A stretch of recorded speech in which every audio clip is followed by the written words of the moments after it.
So in STEM this year, first of all I looked at plants, but after that we started looking at bacteria. First of all, I took swabs from around the lab and outside the lab, and then swabbed them onto little petri dishes to see how bacteria would grow.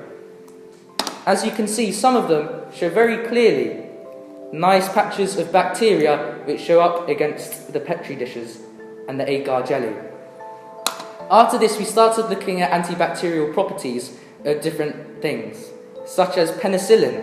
Penicillin shows a very strong zone of inhibition around the penicillin tablet when in agar jelly with Micrococcus luteins inside to ensure that bacteria would show up around.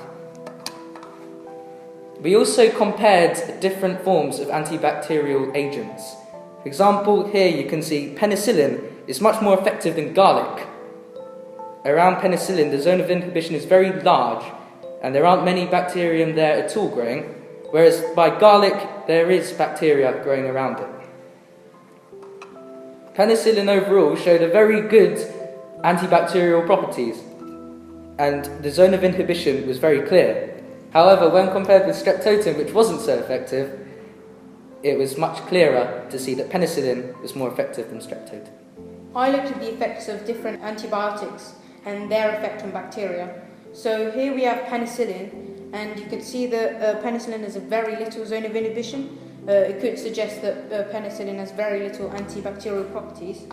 And here I grew Micrococcus luteins with streptomycin, which is another antibody like penicillin, and you can see it's got a much bigger and clearer zone of inhibition, which shows that it's got more antibacterial properties.